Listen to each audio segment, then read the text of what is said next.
Good day to all of you. The session is regarding intermediate chemistry. Will be fetching for your international entrance and competitive exams as well.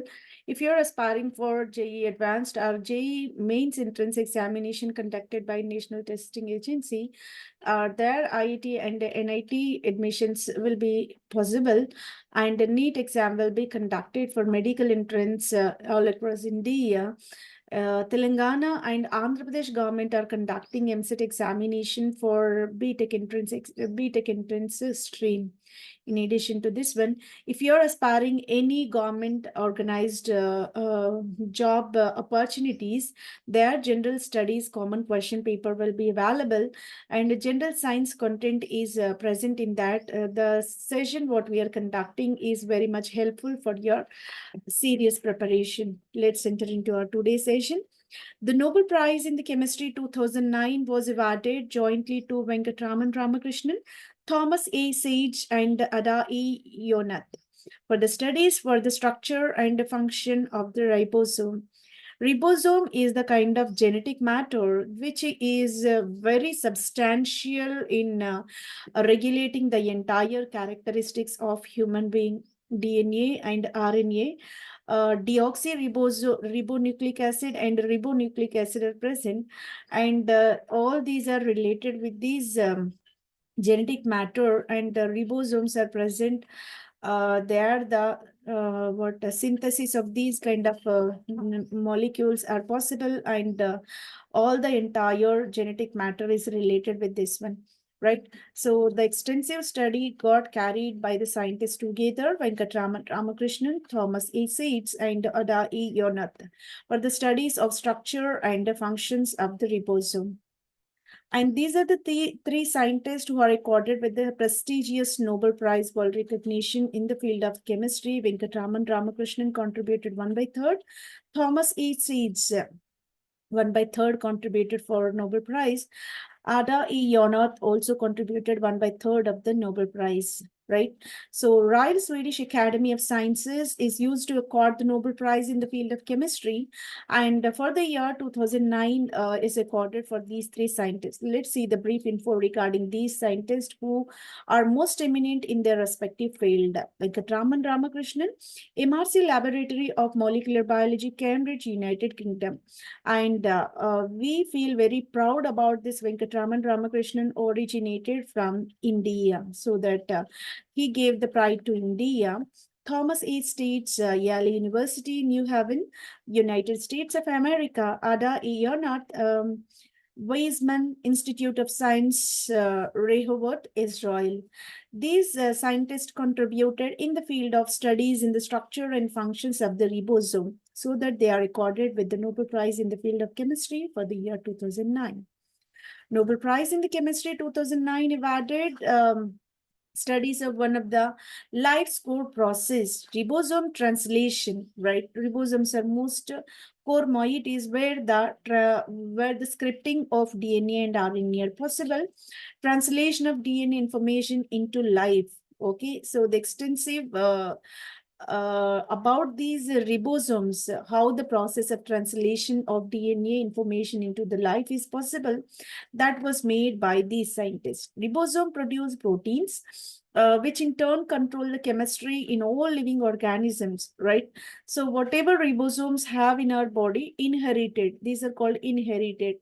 Inherited ribosomes, whoever present inside, they are used to give them script for the protein codons. Whatever codons are there, they are arranged in such a manner so that the kind of each and every person will have their own way, the unique way of DNA synthesis, right? That is purely scripted over these ribosomes, right? How the triplet repetition is required, what kind of nature, and what is the some kind of that triplet transformation translation is possible in that ribosomes, and protein synthesis is also carried on these ribosomes only. This year's Nobel Prize in Chemistry awarded Venkatraman Ramakrishnan, Thomas A. Seeds, and Ida A. Yonath together for having showed what ribosome looks like, and how it functions at atomic level, right? So what will be the actual activity of that ribosome in order to manufacture these proteins? We can say it is the factory for the manufacturing of proteins, right? All three have used the method called X-ray crystallography. X-ray crystallography mainly used for what? Identification in the solids, right? Crystal dimensions can be analyzed in general. So this is the kind of technique they applied for this analysis of ribosomes in order to map the position for each and every one of the hundreds of thousands of atoms that make up in the ribosome. How the ribosome is manufactured, what kind of atoms are combined together, and what kind of composition. So in-depth analysis was carried by means of X-ray crystallography. Crystallography is the technique where the detailed information, the accurate dimensions of that particular moiety can be observed and that eventually analyzed. Inside every cell in all organisms, there are DNA molecules. Everybody are equipped with their own way of DNA composition. They contains the blueprints for how human being, a plant, a bacterium looks and functions. Whatever our activities are there, that purely relies on that DNA composition only. Each and every person having their own unique DNA, certain inherited properties collected from your four generations, though such properties are there, and some other properties will be equipped inside. That is because of your environment, that is because of your own uniqueness. Certainly DNA will be unique for each and every person. In most of the cases, DNA is unique in nature, right? They contain the blueprints for the human and even for the plant, even for the bacterium, whatever the kind of living organism is. But the DNA molecule is a passive. If there was nothing else, there would be no life. Okay, so DNA is the kind of driving force inside you. Whatever activities we have, entirely driven by this kind of genetic matter itself. The blueprints become transformed into a living matter through the work of ribosomes. Ribosomes are used to translate these DNAs from four generation to the future generation, right? So that is the way they are like a medium to make these matter of survival. Matter of survival can be made upon these ribosomes only. Based upon the information in DNA, ribosomes make proteins, oxygen transporting hemoglobin, antibodies of the immune system, hormones such as insulin, the collagen of the skin, or enzymes that break down the sugar, right? So ribosomes are the factories of protein synthesis, just now we said, and even it is the part of oxygen transportation by the hemoglobin and antibodies in the immune system. Our entire human organism, whatever we are having, without any illness in general, in the general sense, though we are having so many pathogens in our vicinity, but there is a defensive system inside that is properly working because of antibodies. Antibodies are the defensive organisms, immunity organisms in our body which used to resist the disease causing organisms to enter inside. That also regulated by means of these ribosomes. Hormones such as insulin, collagen, which is collagen is the hormone of skin. Skin able to secrete the hormone called collagen, and enzymes whoever present to break down the sugar. Whatever we are consuming, carbohydrates, nothing but sugars, no. Maximum our food intake, maximum composition is sugar content only. If you are having wheat or rice, that is the kind of sugar only, because carbohydrate is alternatively named as sugar in chemistry, right? So that whatever sugars we are consuming, that can be broken by means of enzymatic action. That also got regulated by ribosomes only. There are tens of thousands of proteins in the body, and they all have different forms of functions. So many proteins are available. Some are called essential amino acids, which used to synthesize the protein. Some other non-essential amino acids, which our body able to generate them. So that all these are combining in such a manner, in a regular pattern, so that new way of proteins get synthesized. These proteins are having their own way of working inside your body. They build and control life at the chemical level, right? So entire living organism regulatory got carried by means of these protein functioning only. And an understanding of ribosomes innermost working is important for scientific understanding of the life. Okay, how the pattern of things are going on inside your body. So in order to understand under scientific manner, there is a kind of a new context got developed. This knowledge can be put up practical and immediate use. Many of today's antibiotics cure various diseases. Antibiotics are the kind of active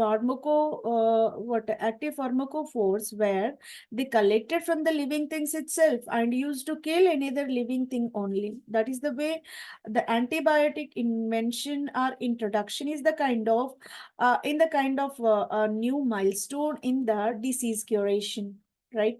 By blocking the functions of bacterial ribosomes, right?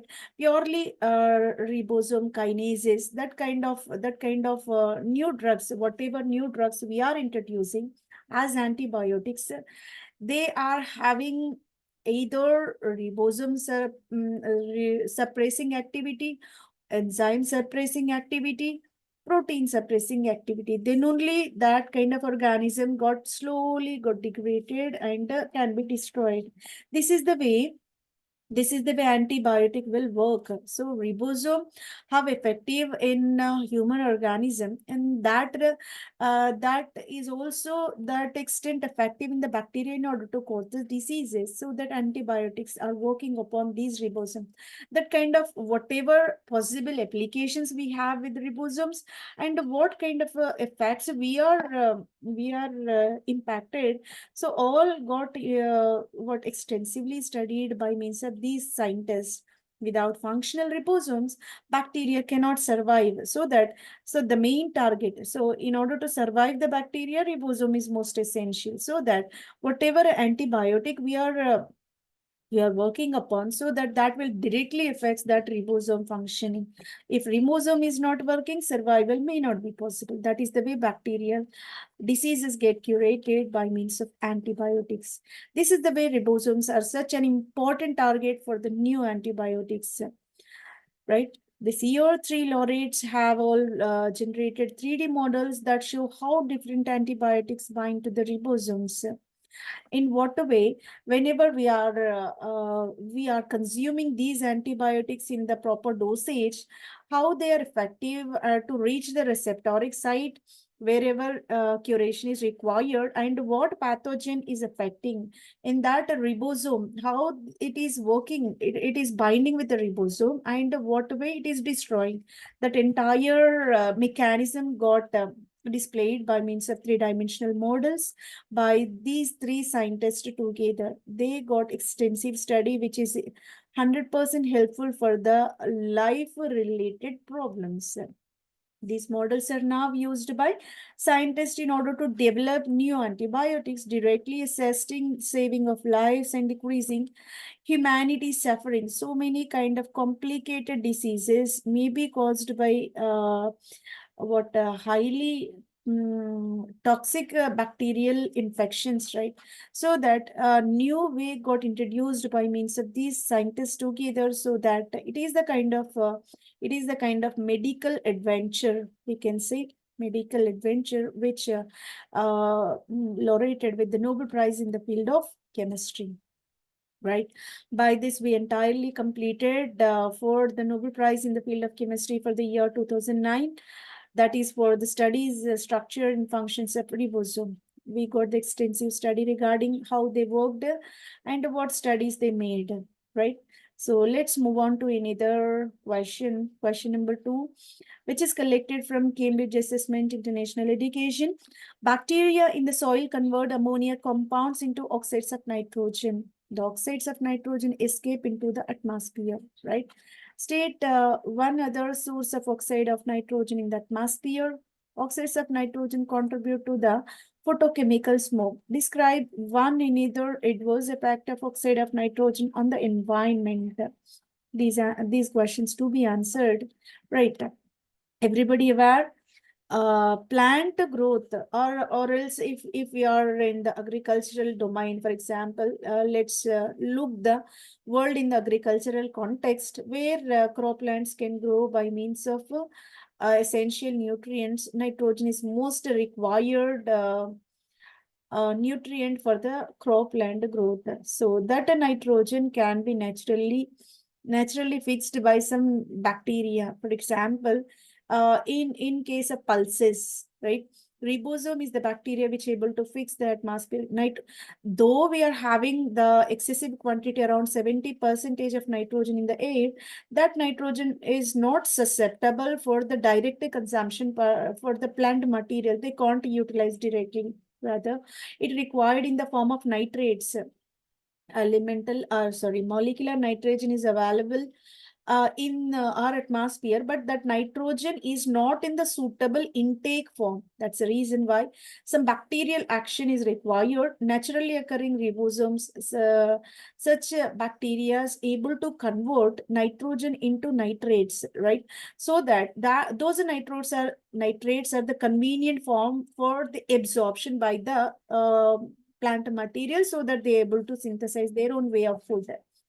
That is the entire process naturally occurring. But every organism may not have such kind of provision to store that ribosome bacteria in order to convert atmospheric nitrogen into a nitrate form, right?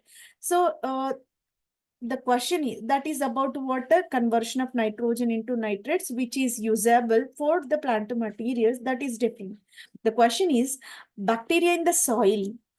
The soil bacteria, ammonium compounds, if present, these ammonium compounds get converted into oxides of nitrogen, so that the work of bacteria is ammonia means what? Where the nitrogen is having hydrogens with it, right? Whenever this bacteria working on that by means of enzymatic action, hydrates of nitrogen got converted into oxides of nitrogen. It is the process called oxidation, right? So oxidizing bacteria, it is working, right? The oxides of nitrogen escape into the environment. Whatever oxides are generated, they are not stored in the earth. Rather, they being nitrogen oxides are gaseous in nature. Everybody aware? Nitrous oxide is gas, nitric oxide is gas, nitrogen dioxide is the gas, dinitrogen pentoxide is also the gas. So all the oxides of nitrogen are gases only, so that they immediately will mix up with the atmosphere only, right? So this is the condition they mentioned. Based on this, we have questions. State one other source of oxide of nitrogen in the atmosphere. In the atmosphere, what kind of oxides are present? Okay. Nitrifying bacteria, chemolithotropic. Chemolithotropic is nothing but litho means what? Soil related. Chemo means what? Chemical reactivity, right? So whatever bacteria existing in the earth, they are secreting enzymes, so that some chemical reactions are possible. We can consider as a chemo, and being there available in the earth and working on the earth, so that lithotropic we can say. So chemolithotropic simply, they are working like a chemical agents and working on the soil, so that chemolithotropic organism include the species of genera such as Nitrosomonas, Nitrosococcus, Nitrobacter, Nitrospina, Nitrospira, and Nitrococcus. These many kind of bacteria are available in the soil. These are having the function of oxidation. Just now we saw that where whatever ammonia related nitrogen compounds are available, now they got converted into oxides.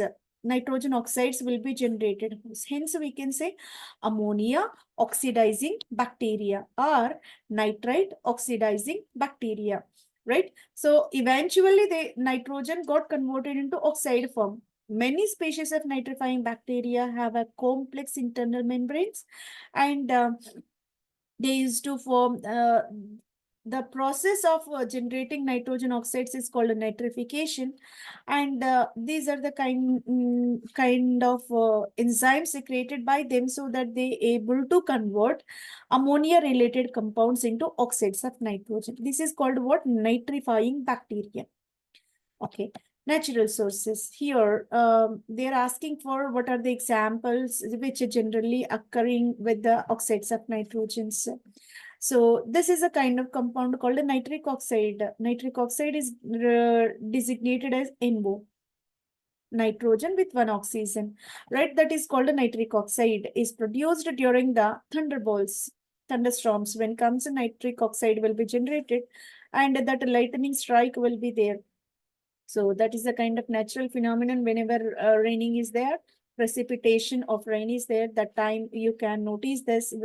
At that instance, there is a release of nitric oxide is possible into the air. In the similar manner, these are the nitrifying bacteria able to generate the oxides. That oxide may be nitrous oxide. If oxygen extent is somewhat surplus, so that nitrous oxide you can notice, nitric oxide may be there, dinitrogen pentoxide may be there. So this is the way. One of the example we noticed here, that is nitric oxide, and this is the common along with these bacteria. Another natural phenomenon which used to release this nitric oxide will be thunderstorms. During the rain precipitation, you can notice this, right? So this is the way we answered the question number 1.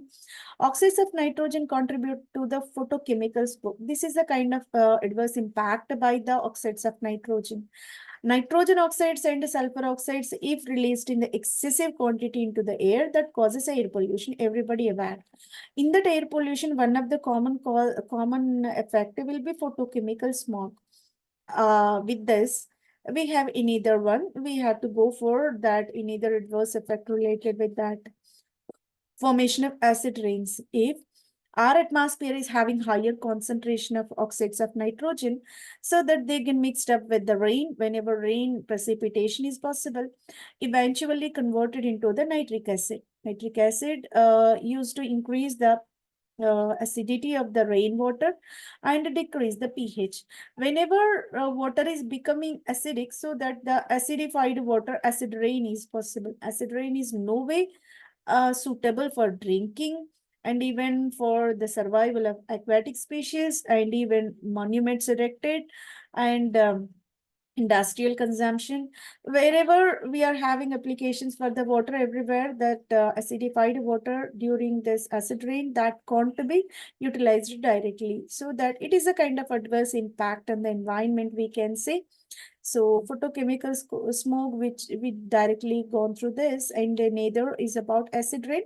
Acid rain is purely because of oxides of nitrogen can be combined with the rainwater, so that that oxide of nitrogen got converted into nitric acid. Nitric acid can decrease the pH of water and increase the acidity. That rain is said to be acid rain now.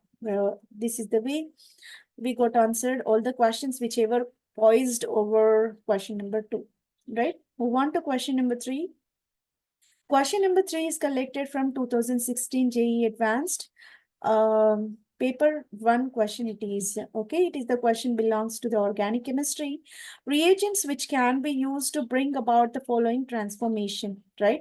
So whatever chemical component, chemical transformation is mentioned, and we need to go for suitable reagent required. First of all, we have to check what change is possible. Then only we will go for what reagent is required, right? If you observe this, there are certain functional groups you can notice in the organic compound, where we have carboxylic acid, and this is a kind of cyclic epoxide we can say, right? Oxirane, or else we can say oxirane as well, right? And this is called the aldehyde, and this is called ester. So many kind of functional groups are present in the starting material. We have to go for comparison to product. So if same functional groups are there or any change is there, we have to go for the comparison. If you observe, carboxylic acid is unaffected, ester is also unaffected. This kind of cyclic ether linkage is also not affected. Only the difference you noticed is aldehyde converted into alcohol. hydroxy compound. This is only the required change you have to go for, and the else things are remains exactly same. For this kind of change, the required condition is only mild reducing agent. The required condition is mild. If strong reducing agent is there, what happens? This kind of even carboxylic acid, even ester is also got reduced. But only the requirement is unaffecting these ester and ester and carboxylic acid. Only you have to focus on this aldehyde conversion into hydroxy, right? For that mild reducing agent required, lithium aluminum hydride, obviously very strong reducing agent, so that we can discard this. BH3 in THF. Hydroboration. This hydroboration is more specific for the double bond olefinic hydration. For that purpose, we can utilize in the maximum extent, so that it is also not preferable. Only the provision is sodium borohydride. Sodium borohydride dissolved in ethanol. This is more suitable for the conversion of aldehyde into what? Hydroxy compound. Being it is aldehyde, there is a formation of primary alcohol is possible. And sodium borohydride compared to lithium aluminum hydride is a mild reducing agent. That's why it is more preferable. And one more thing is rainy nickel that is in contact with hydrogen dissolved in tetrahydrofuran solvent. THF is called what? Solvent. Tetrahydrofuran. This is the solvent, organic solvent. Nickel dissolved in hydrogen is a kind of reagent. Nickel is the catalyst, hydrogen is the actual reagent. This is also able to convert aldehyde into hydroxy compound. So that C and D together are the preferable answers for this question number 3. Let's see how can we achieve this. Whatever compound was taken, here aldehyde is mentioned over. That aldehyde upon treating with sodium borohydride dissolved in ethyl alcohol solvent or else rainy nickel transition metal and combination with the hydrogen gas dissolved in the tetrahydrofuran solvent, there is a formation of the alcoholic compound. This is the way product achieved in a series of, sequence of reaction, right? Let's go with the question number 4. Among the following reactions, which gives the tertiary butyl benzene as the major product? Right? This is the question collected from organic chemistry session, and moreover, it is the part of what? SN1 kind of reaction. Why we are saying it is the kind of SN1 reaction? Tertiary butyl benzene, always a tertiary carbocation is suitable for the substitution through the unimolecular substitution reaction only. And this is the part of substitution reaction on aromatic ring. Aromatic substitution is facilitated by Lewis acid. Either AlCl3 can be taken. Boron trifluoride is also the Lewis acid, we can say. So, and the sulfuric acid also used to make the kind of carbocation. Always remember, SN1 reaction proceeded with the carbocation formation. That's the reason why this is the kind of reaction proceeded with SN1 mechanism, and we will get the tertiary butyl benzene as the final product either by B reaction, C reaction, D reaction. Why can't we go with the A reaction? Because sodium ethoxide, you have to, though it is the kind of, so if benzene is there and this is another kind of compound you observed, that is 1, 2, 3, 4, 4 carbons containing bromide. This is the tertiary butyl bromide. Everybody go for A option in general. So most of the people will choose option A as the correct answer for tertiary butyl benzene, but it is absolutely wrong. How can we justify this? Sodium ethoxide is the strong base. Okay. So here there is a difference. There is a slight stratification line between the substitution reactions and elimination reactions. If the base is very strong, what happens? The reaction proceeded with the elimination. This is proceeded for even reaction. And these three go with the SN1 reaction. That is the reason why here the product will be isobutene. Here you can achieve isobutene, but in B, C, and D, you can go with the substitution so that tertiary butyl benzene is the product. Reagent matters over here, right? This is most logical question. We can say if we understand the basics of organic chemistry, then only we can answer such a questions, right? So let's go with the all B, C, D options here. In order to get the major product as tertiary butyl benzene, we have to first produce tertiary butyl group, which react with benzene, which can be gives us a tertiary butyl benzene. Here we have sodium ethoxide. Whenever sodium ethoxide was taken and treated with tertiary butyl bromide, they will react to the elimination reaction and removes the bromide, gives rise to the product. This is the expected product for option A. If this is the condition provided with sodium ethoxide is a strong base and this is the tertiary butyl bromide, so that the expected product is this one. This is not tertiary butyl benzene, right? So that you can go for cancellation of option A. Let's go with the option B, where AlCl3, which is the Lewis acid. AlCl3 is the Lewis acid, right? We have a chlorine as a Lewis base. Chlorine will attack on this chlorine will be taken by AlCl3 so that AlCl4 minus will be generated and eventually you can achieve this carbocation over here. So whenever carbocation is generated, what is the nature? This carbocation will rearrange for more stabilization so that we will go for. So this carbocation generated will be rearranged in such a way so that most stable carbocation will be generated.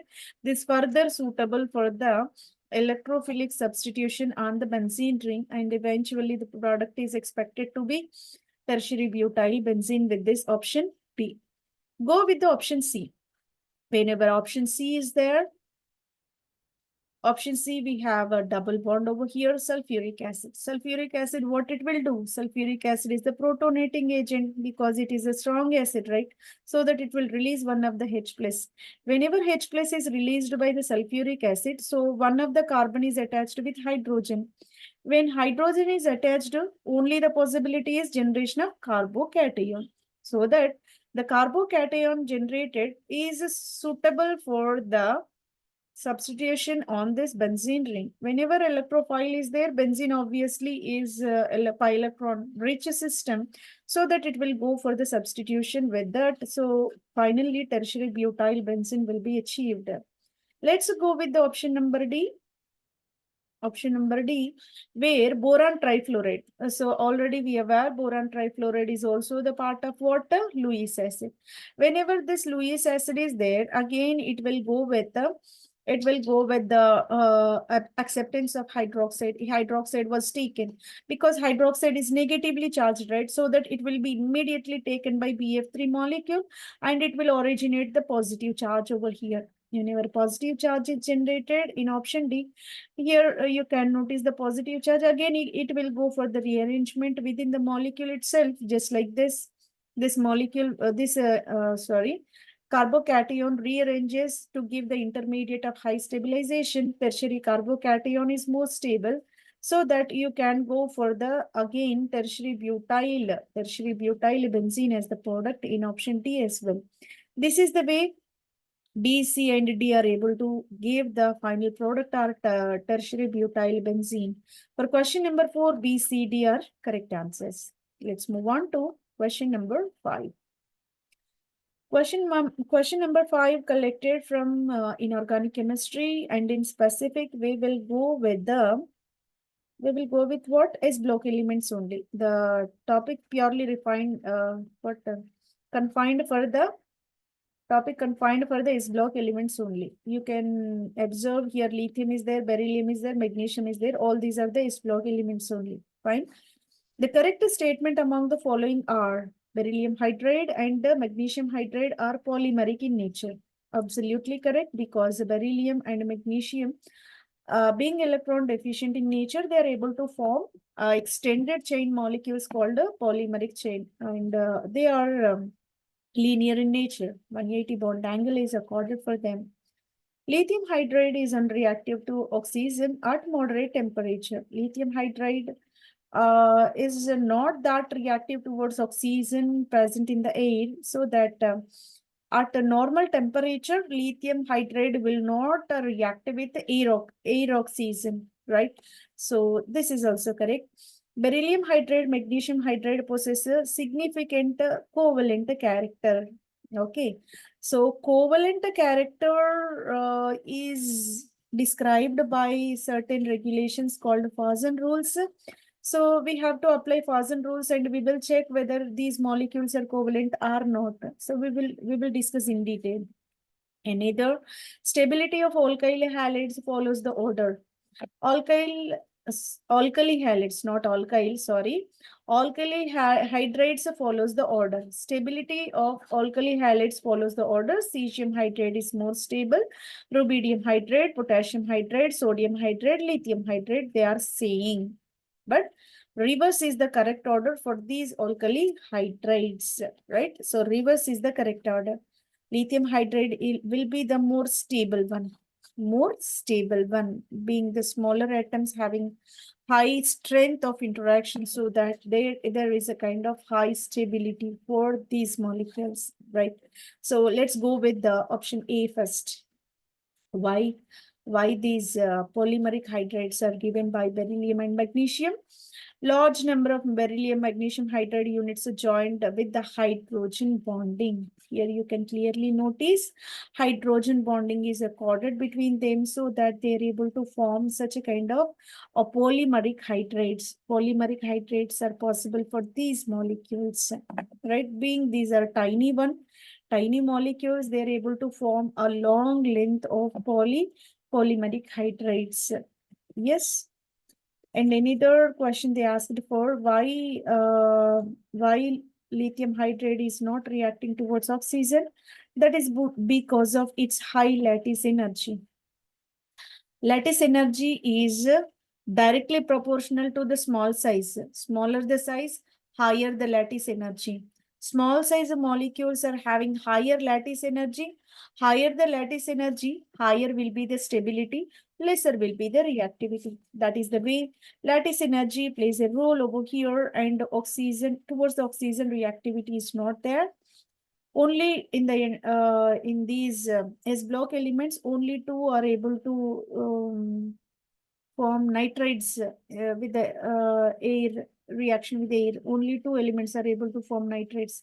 Here they are saying about oxide. Oxides generally all S block elements are able to give oxides only, but only two elements are able to give nitrates. One is lithium and other is about magnesium because of that diagonal relationship.